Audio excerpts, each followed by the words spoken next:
get a cost of what it might be. A general idea of what it could be. Yeah, so then if you want to tie up and not commit to this until you know that, then you're gonna have to table this. That's my favor, is to table this, and then when we have an idea of demolition, then we hire this, and when we get this report back, this $23,000 report, we're gonna have a good idea of the two costs, rather than committing right now. Is that a motion? But actively move forward on getting those. Absolutely. estimates. I want this We don't done. wanna I want sit this there. done. Yeah, exactly. But if there's a clock and then all of a sudden we have conflict in getting it torn down, I don't know. Well, okay, I'm well, willing just to wait, listen. it just popped in my head, Clark. Okay, so if we do this, okay, and DNR said these reports are only good for a year, okay? Once, we need to file once asbestos is removed. We refile that. I mean, so Okay. the DNR has that on file. that Okay. The asbestos has been removed. So the question about whether or not another one of these would have to happen, you won't have to. Okay, as long as you're sure of that, I'm fine with Because that. before, once you decide to tear down, you need to submit the documents to DNR 10 days prior to demolition. Okay, Kind of like so, Erdmanville, right? yeah, so I think that is the answer to your question. Now, if Okay. you just want to table it and I find the answer before next council meeting, I'm not dying to table it. I'd like this thing gone in July, all right? But, Well, I'd like but to get it's it not moving gonna too. happen. How long does the survey take? does it say? Huh? If it did, I Well, don't see it. Erdmanville was drug out a little while, wasn't it? Well, I just mean the assessment. I know that, but there was there was 25 properties. Says right. Yeah. I would Less than expect 30 a day or days. two. Okay. Seriously, a week? At the most, it ain't gonna take long to do that. Okay, okay. They just gotta go in and get samples, but it will take a period of time for them to test the samples, so we won't get the report back for probably Less than 30 days. 30 days. Oh, okay. Then I'm a little bit more satisfied with that. But just an idea, even though the old report isn't valid, what if I sent it to the guy that took down Erdmanville and said, based on this, what would you charge us? Right, and I think that's a good idea. Gives us a Yeah, ballpark. that's not bad, because You can't know- imagine the new owner added asbestos. Right. Well, that's just it, it doesn't gain, right, exactly. And Well, like you, even though we have to do another asbestos check, I can still take that old report and just say, give me your best advice. right. And that way you guys can make a better decision. Yeah, and I'll give heads up or hats off to Lance and Patty for coming up with that report. I appreciate it. I figured we had one done. I was around when that happened, but, And Shane, huh? and Shane, I like to throw Shane in there too. I know it's their business, but. Fine, Shane, Bailey, and Patty, Okay. or who, no, Peggy, you can throw them in there. Good enough, Absolutely. but I appreciate it. So Jason, you 30 days for the assessment, and then, like you said, it has to go somewhere to be tested? Is that, No, it says project completion is less than 30 days. So for them to go get the samples and test them and get you the All that report stuff, back. no, I think all that, I think they will, what I'm getting from is that they will generate this report in less than 30 days. Yeah, a week to do the survey and then send it off. Well, as long as they have their samples back, I mean, that counts on, and that counts in that 30 days? I'm assuming so, unless I'm reading this wrong. they go in, they take their samples, they send them off wherever they come back, that's, I mean. Yeah. But like Jason said, then it's filed with the DNR, and then your time clock starts ticking. Well, Just to remove the asbestos, not for the demolition. right, correct. Oh, it's less than that, actually, 3 weeks. Which point, Complete the ACM survey what number? within approximately 3 weeks of approving this agreement. Oh, okay. Anyone It's number would like 5, to- Yeah, number okay, 5 in got it. the agreement. Got it, yep. I'd say we just table it till the next council meeting and get the numbers. Wouldn't hurt. Be a motion? Brian made that motion, I'll second that. Do you have a motion to table to the next meeting? Yeah. I'll take a vote. Which would be the next regularly scheduled meeting. Right, not Yes. the, Not the special Not the meeting. special. You could put it on either, couldn't you? Do we want one action item or not? Let's do the regular one. I don't know if we can get the numbers in Regular. time. It gives, yeah, We'll more do the time. regular. Because Mark Yeah. can have a ballpark and Jason can have a ballpark by then. Okay, good. Okay, so the motion is to table this item until the next regularly scheduled meeting. And it was seconded by Mark. Motion was made by Brian. All those in favor say aye. Aye. Opposed? Motion carried. Moving on to D5, Farmers Market request. Attached is a request from Jessica Schultz to organize a farmers market at Foster Park before the Lamar's Municipal Band concerts. The schedule would be from Wednesdays from 5 to 7:30 p.m. in June and July. The group did operate on the schedule above during the summer of 2024 on permission from the city administrator on a trial basis. By code, the city council must give authorization to allow sales to happen on city property.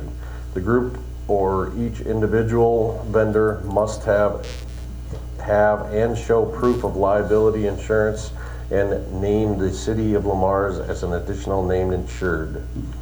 Recommendation is as desired.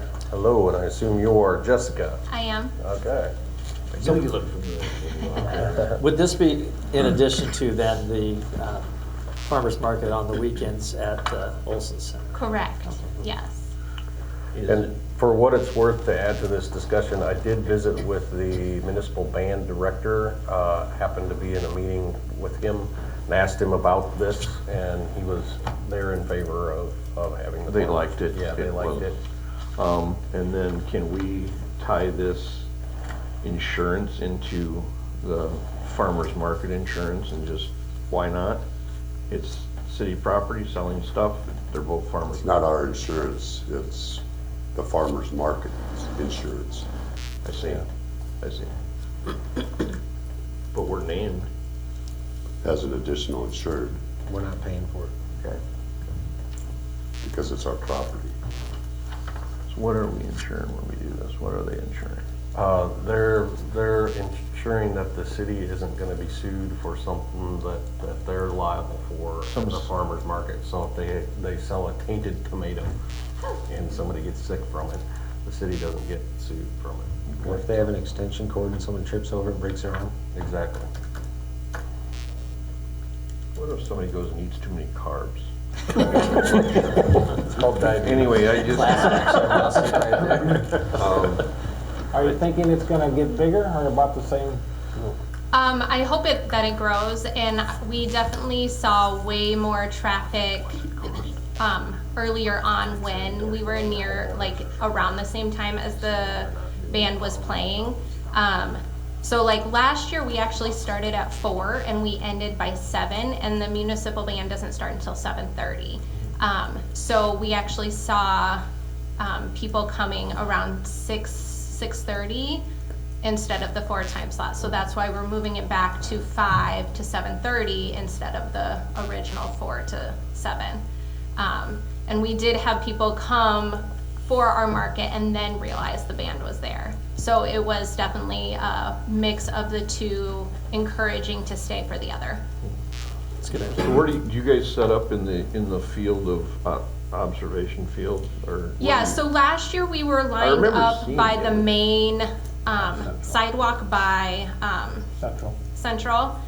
But I think this year we will do the kitty corner sidewalk so that we're off of the main sidewalk to let people who go out on their normal walks throughout the summer and not interfere with Are them. you thinking the north end of it or the south end? The north. Okay. Because we noticed last year, most of the band folks were coming in from the south. So we don't want to interfere with them trying to get their equipment there. You said the north end, Yes, so it'd be the northwest end, yeah. northwest corner, Yeah. okay. Well, sounds like it was a success, sounds like it ties in well, sounds like the band has no issues with it. Motion to approve farmer's market to be located at Foster Park on Wednesdays from 5 till 7:30, June through July. Second. We have a motion and a second. Any further discussion? All those in favor say aye. Aye. Opposed? Motion carried. Thank you for coming, Thank you. Jessica. Thank you. Item D6, landfill rates. The council approved 2025 list of fees, licenses, and charges at the December 17, 2024 meeting. Unfortunately, some of the landfill rates were incorrect. Attached is a new sheet with the correct numbers. Administration recommends council approval. Just as stated, realized after the fact that what was included in what you approved was wrong. So this will correct it to the current numbers. Motion to adopt resolution 25-3 approving certain landfill tonnage fees effective January 1st, 2025. Second. We have a motion and a second. Any further discussion? Roll call, please. Wick, Yes. Sturgeon, Yes? Pick, Yes. Goodchild, Yes. Bruns, Yes. Motion carried. Moving on to D7, special council town hall meeting. The council sets a date and time and location for a special council meeting for January 30, 2025 at 5:30 p.m. The meeting will serve as a town hall meeting open to public to discuss current and future issues. The administration recommends council approve the date and time for a special council town hall meeting. I would add that the location will be here in this room, and the agenda will be published shortly. So, Motion to approve. Motion to establish January 30, 2025 at 5:30 p.m. for a special council town hall meeting. Second. I have a motion and a second. Any further discussion? All those in favor say aye. Aye. Opposed? Motion carried. Item D8, financing water revenue bonds. At the December 3rd, 2024 meeting, the City Council held the public hearing on the financing for the reverse osmosis water treatment plant project, the well number 15 project, and the raw water main project. On December 17, 2024, the council approved the preliminary official statement, and on January 14, 2025, approved the bond purchase agreement. Recommendation is to approve the loan agreement, water revenue bonds in the amount of $24,880,000 to be paid off over a 20-year period.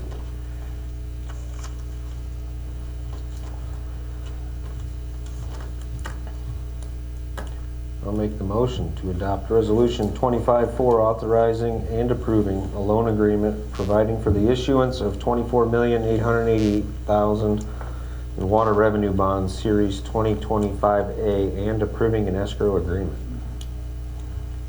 A second. I have a motion and a second. Any further discussion? Roll call, please. Pick, Yes. Sturgeon, Yes? Wick, Yes. Goodchild, Yes. Bruns, Yes. Motion carried.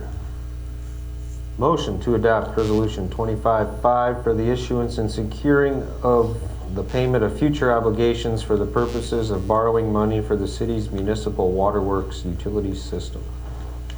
Second? I have a motion and a second. Any further discussion? Roll call, please. Goodchild, Yes. Wick, Yes. Pick, Yes. Sturgeon, Yes? Bruns. Yes. Motion carried. Moving on to E, discussion items. We'll work in reverse order here and start with annual reports. So first up, water.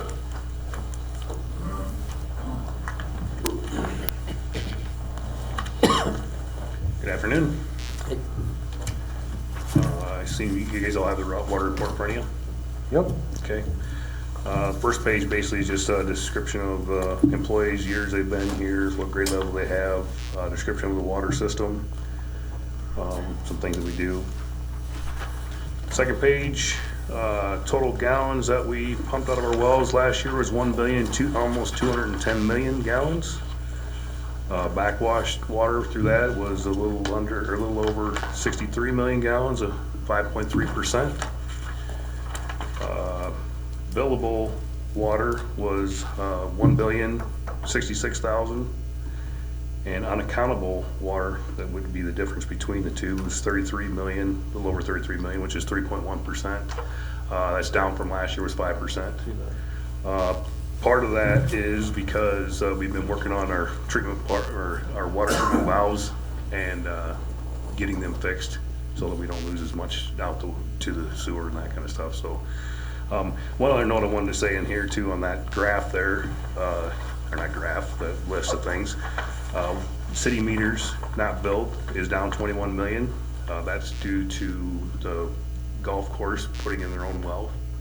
So they were using pretty much half of what the water meters for the city was going through. So that's a really good thing. That well made a big difference for our use. So work accomplished in 2024, a couple memorable things is meter replacements. We did 196 this year compared to 51 last year. Our meter's about 12 years old right now, so we're gonna have more of those coming, every year. Nowhere near ready to change out a whole new set of meters, but that will continue to increase as they get older. So, and that's not saying that it's a complete meter change out. We might have the body go bad and we keep the head, so we try to minimize the cost, and we do rebuild the bodies of our meters. Once we bring the old ones in, we clean them out and put new guts in them and that, so we're trying to keep that cost down. As needed now, that's how you do them? Or do you have a When they scheduled quit, portion of no, town? just when they quit working, we replace them. So it's as needed? It's just as needed. Yep, we are not doing a scheduled change out at all. Okay. No. Water main breaks, we're down this, last year from the year before by 3, 8 this year, 11 last year. Service leaks, that's up. They had 7 last year and 12 this year. I should say 7 and 23, 12 and 24. Frozen meters also had 1 and 23, 6 this year, or 2024.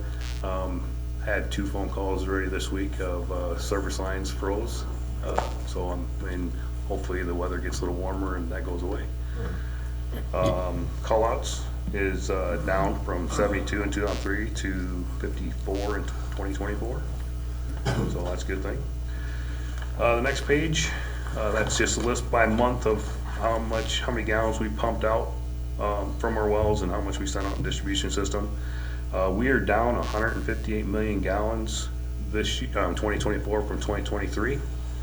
That has to do with, I'm guessing, the moisture we had this summer and not as many irrigations being used. So we averaged a little over 3.1 million gallons a day, which is also down 108,000 gallons from the previous year. Work accomplished in 2024. We finished our lead and copper inventory for the EPA. That was due October 2024. Once we got that completed, they sent us a deal basically telling us we had to send out letters for non-response or unknown copper service lines and lead service lines. We sent out 1,500 letters. Out of them 1,500, I would say there was maybe 30 that were copper or galvanized. The rest of them were just unknowns. Since we sent them letters out, we've gotten quite a few responses. That number should be less next year. The EPA is requiring every year now that if we have unknowns, we have to send them a letter every year. So unfortunately, that does cost the taxpayers money because postage isn't cheap. Is there some point in time we just knock on the door? We did. We did that before we finished the survey. We went, we put it in Facebook, social media, called, knocked on the doors, left notes on the doors, Okay. and we still had that many that didn't respond. Okay. So, since we went over 10,000 population, we are required to do more testing for the EPA, basically with their guinea pig to see what they're gonna start making us regulate next. This year was the PFAS, which is a pretty hot topic. I'm glad to say that we tested twice for it and we don't have anything in our water. So it's a really good thing. Work with the trailer parks and some of the apartment complexes. Like I said, we changed our water meters out to radio reads 13 years ago, and they were still on touch reads where we had to go and physically touch each trailer to read them. I was able to find some pretty good used meters from another town and work with them on getting them upgraded to radio reads, so now we don't have any touch reads in town. Saved them quite a bit of money by doing that. So perform lead and copper tests. So not only the inventory that we did, this was our year to actually do the lead and copper tests. So again, we went over 10,000 people, so that required us to do 30 samples instead of 20. They're the highest places that could get the most contaminants from lead or whatever, and we passed with blank colors. So we have 3 more years we got to do it again. There's still, I mean, the next time the testing has to be done, it's going to be, requirements are different. So now we take a 100 ml sample, send it in, they test it for lead and copper. Next time it's going to be 500 mils drawn, and they take the first and the 5th sample and test them, and whichever one's the highest, that's what they classify as your lead content. So they figured 40% of the cities that have passed will not pass next time. Hopefully we're not part of that, but that is a possibility. What happens if you don't pass?